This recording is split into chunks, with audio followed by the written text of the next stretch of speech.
That's Jeff Dowd right there, the dude himself. What does the dude think about Occupy LA? I think it's good. By brilliant revelation, they just came up with Devin. Not a revelation, it's not that brilliant, it's obvious. See, what's interesting is about these Occupy things. For example, this is my first time. It's his first time here.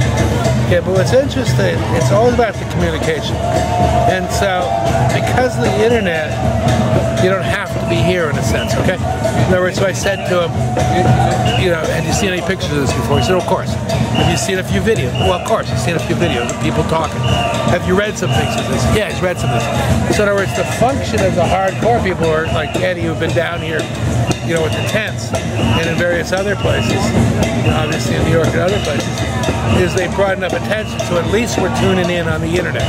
And guess what? The mass media has been forced to, you know, tune in too. I mean, the lead story by Brian Williams on NBC News, big NBC. They've been forced to respond. Was last night about Occupy Wall Street. So the whole thing is snowballing, and what it does is it has people paying attention to what's going on, and you know, we didn't have to at times, and also getting a little sense, you know, the level of understanding of some economics that have been screwing us all, and some history that's been screwing us all, is now really getting out there. I mean, a tremendous amount of people with a much better understanding of what's going on than we did, let's say, 3 years ago. You know, or just people like my economic historian father would get it, okay? So what this is it's leading to all kinds of discussions about what we do next. You know, and obviously articulating what we're against. Anybody who doesn't get that is just, they're just like room temperature IQ idiots and say like, oh, what do they, you know, what do they want? Oh, well, you know, we've articulated very well, and if you're going to be such ostriches, you know, or brainwashed that you can't get, like, you know, we're getting butt fucked by the banks once they became investment things, you know, and all these instruments and derivatives and all that kind of stuff that they played with in their casino economy, which is rigged.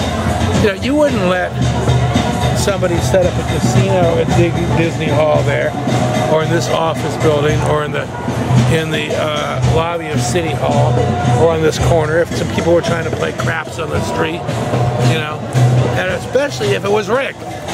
And you knew every day in the casino, in that office building, in the lobby, in the casino there, rigged. Well, our whole lives are in a casino economy now that is rigged, okay? So that's what we don't want. We don't want a casino economy that is rigged, okay? And it doesn't even favor the 1%, okay?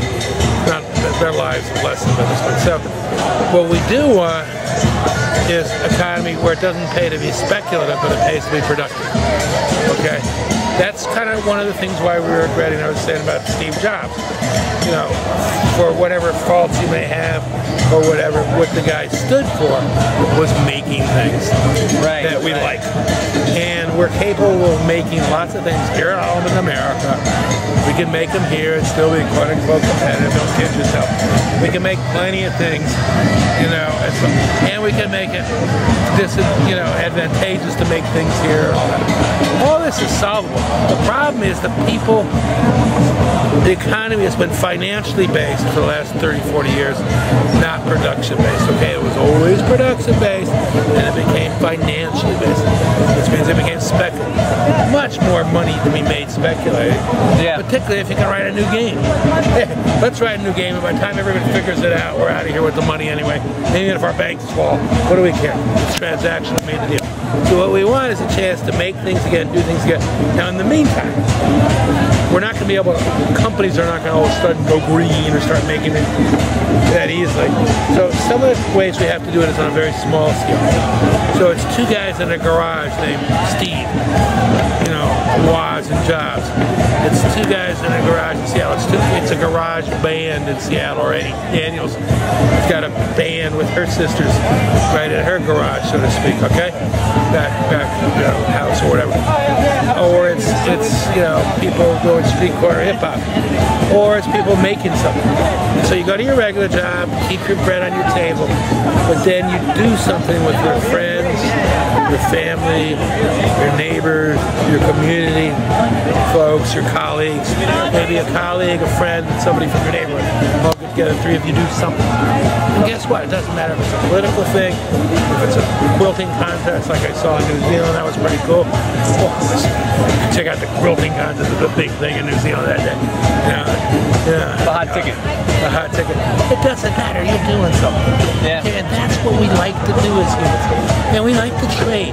You know, you go to Guatemala, 25 years ago I was in Guatemala, although now, you see people who speak different languages, by the way. Dialects are different. There's different French and German and Italian. I mean, not French, German, and Arabic, actually. Dialects, not you know, changes on, you know, what Latin-based language. And they walk around with things on their back. And one guy will just have tomatoes. He's going from town to town. Somebody else have onions. Somebody else will have knitted goods or, you know, woven goods. People like to trade, you know, it's organic goods. People like to bargain. People like to be in markets doing all that kind of stuff. People like to make things. And now we're at a level where we can make new and interesting things. We can make old things quicker sometimes using machinery, and we can make new things we couldn't make before. And some of it's just all, you know, viral.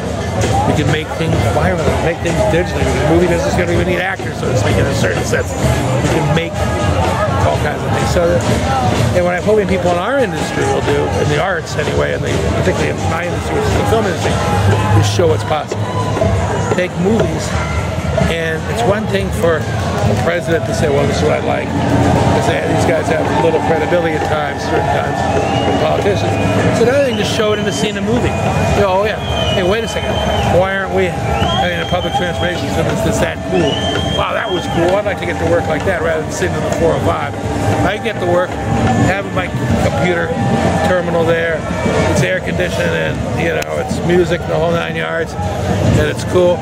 I'd rather do that and get there in 15 minutes. And, you know, it takes my father, even in Italy when he's teaching, just retired after 6 years of teaching, but he went to Italy for his last few years to be at Cornell. It took him an hour and a half to drive from Bologna to Modena, you know, but it took him 29 minutes on the train. You know, I mean, you know, so obviously you take the train. Yeah. You know, and that wasn't even a good train, so to speak. It's old stuff. But we can have good stuff. And the point is, in our business, we need to show what's possible in little ways. Right. In systemic questions. And as I do rambles on here, we are at systemic crisis on every system we have. Transportation, food, you know, education, economy, environment, you know, energy, you name it. We're at a crisis mode, for real, okay? And so things are going to change, and they can get tougher and worse, or they can get better. And there's so many models around the world, or in America, in this neighborhood. Yeah, this is a great place where within 20 miles of us, there's models of things working right. Where it's one teacher in one school doing a class that everybody should follow to lead from. You know, you don't need a curriculum guide, old school. If that teacher, there was a video around that teacher and 100,000 other teachers saw it, went, gee, maybe I'll try that in my school. Or it's one person doing something with, you know, healthier food. Or it's one thing, you know, even the fact that you have healthier food now, where so many people started different kinds of things. You know, you can get healthier food off a truck throughout America these days than you used to be able to get in any big restaurant. Right. You know, I mean, any chain. You know, so even chains are forced to have weird things like vegetables and fruit and stuff up here at McDonald's. The market will respond. Yeah. If it's forced to. So what's great about all this Occupy stuff is it's showing us how much our voice is heard. You know, including the little thing that happened in New York yesterday. Little, in a certain sense, is the little thing. That people weren't kicked out of the park. You're right. I mean, it was little. We're going to kick them out, because the adjustment was really easy to make. It was a little adjustment, you know, and people came to their senses, realized that had they kicked it out, you know, the numbers would have tripled the next day or something like that. I mean, they're not total idiots. Sometimes they are, but Bloomberg's not totally not the real, and they're responsible people. So the point is, people are seeing what possibly going on. And particularly, I got to take note of the Arab Spring. where the, you know, Arabs were was the new black, you know, the new Latino, the new gay, you know, of the time. The other to hate, the other to fear have been Arabs to a large extent recently, more than anything else. And you know, gee, they're just suicide bombers when they get frustrated, and that's all they can do. Hello, you're watching millions of people in, you know, Egypt, you know. Wait a second, I'm coming. Karen's coming with you. I'll catch up with you. Keep it fun. Millions of people in Egypt in such a non-violent way, and in such a way where, you know, they obviously were being led by fundamentalist freaks and stuff like that, you know. And then you start seeing it in, you know, Syria and Yemen and Libya, and you're going, you know, considering how much movement there was, the lack of bloodshed, you know, particularly from the side of the good people, you know, who very often pick up arms and get pretty heavy about it. The lack of that has been so little, and even considering what the bad people did, the tyrants did, it's still been rather small. So here they are, compared to what goes on in Afghanistan. Giving us lessons in democracy. Yeah, absolutely. And it's hard not to get inspired when you see people, when you know what the cost will be for them. Imagine what the cost will be for a woman if she walked like this down the street in Egypt, you know, or you know, let's go to our, you know, Saudi Arabia, our #1, or if she tried to drive a car, you know, right? Or probably if she even rode a bicycle, you'd get in a hotel. So yeah, we've been inspired by there, and I'm going to go. But I think this is great.